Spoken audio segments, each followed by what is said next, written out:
I wish I didn't have a cold. My Mexican brothers and sisters are gonna heal me.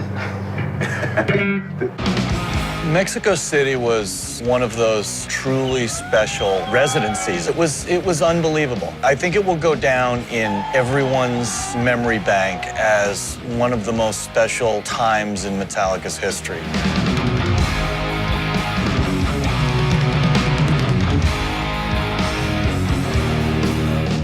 We brought you guys a bunch of goodies.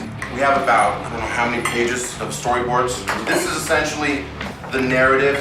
It's every single scene storyboarded with the exception of the riot that's yet to come. We also brought you guys a lookbook. We have the rider on a horse. He's pretty badass. We also have the little man. Now you guys have not had an opportunity to see the little man quite yet. Guacamole. Nice. Creepy. We started the tour in Mexico City. You know, the theory was basically how many shows did Metallica need to play to both warm themselves up, warm up the stage, instruct the director or have the director instruct us about what we should do or what he should look for, because he's never shot Metallica before. I knew that we needed to be in one place to work on the show for a long time. Because we needed to be somewhere where we could work on the show, not work on loading in and out. You did the right thing, okay? So if you lose audio, go ahead and kill the effect. Because we're for a live show, we got a hell of a situation on our hands, right? Leading up to Mexico, the show wasn't ready. No one knew if the Tesla coil would fire. No one knew if Doris would fall. No one knew if anything was going to properly work, despite a couple of weeks of production rehearsals in California and the band being there, and there just wasn't enough time, because that is a gargantuan production. This is the largest indoor production in the history of touring. I'm trying to figure out what kind of show you're running up here. It's a fucking disaster. Shit's falling everywhere.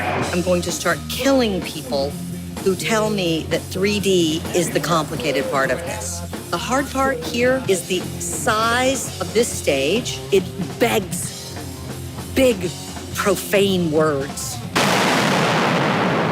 What we did back in the pre-internet days was we had a lot of little incidents happen. Fires here, errant pyro going off to the point of where the whole show basically fell apart. And so our narrative on this tour is essentially the same thing. Just so you know, this is gonna be good for you. I'm a spot up, and when the truss falls, it's supposed to be an explosion. I get knocked out and fall out of the chair. It's 40 feet up there. So I'm on a descender, so it decelerates you, so you don't kill yourself. But you look like you fall 45, but it doesn't hurt. We're gonna do this at 2, okay, then do it at 5 with full pyro, and then do it at 9 with the band. It's really scary, dude. You get butterflies in your stomach because you got cues coming up. You gotta do it. It's like, but you know, next time, a couple times you do it, it gets a little easier. What's so great about it, though, in a live show process, it's still, you just never know what could happen. Safety is paramount. What we do is extremely dangerous. We're running the destruction sequence during Sandman, and I hear somebody say, "Get the guitars." And then I see a plume of smoke, so I start running. And I did not realize it, but it's not smoke. It was oil. When hits the oil slick, it's like it slides down here like it's on a slicky slide. So the oil comes down here. Ow! Like this. My workbox was covered. My pedal board's covered, guitars, the amp racks are covered in oil. Anybody got any vinegar to go with this oil? Pulled it all out. We put oil dry down everywhere. I'm just leaning on this. It's not really something I know how to use. It'll be like a bad garage floor. And we'll get ready for the band in a couple of hours. We hope. Bring us in, bring it in, bring it in, bring it in. Peter, one of our managers, had a clear vision that the toilet was going to be great. And call it age or being in a band 30 years, you know, having a toilet come down at the end of your show, it's like, really? It was just too damn clean before. I had to get in there and tag it with metal up your ass. So at least it gave it a little more of a garage feel.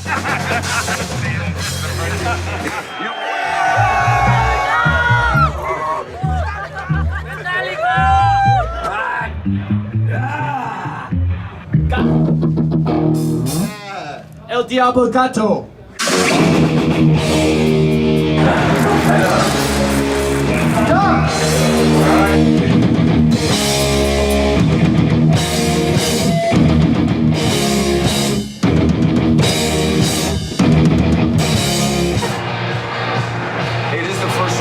sale. It's gonna be wild. Yes. So we're gonna have to match the crowd, all right? Yeah. So let's have a kick-ass show, shall we? Hell yeah. Everyone be safe. All right.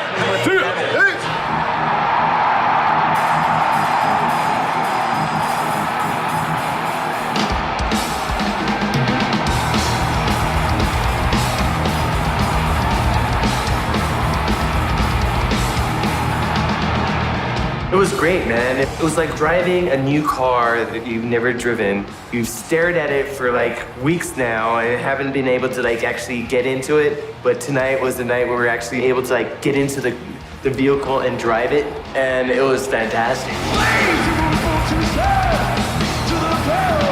We've been playing in the middle of the arena for the better part of 20 years. It's a lot of fun. 148 years old. You know, every time you get up on stage, it's a lot of fun because that fact that you actually can climb up the stairs, you know, is a minor miracle in itself. There was a couple moments with the pyro, which is so incredible and powerful. I was like, are we sure that this stuff is working correctly? Because it's so scary. It's such a powerful feeling to know that you're surrounded by all of this danger, but it's working in your direction. It's working with you to bring an amazing visual experience for people watching it.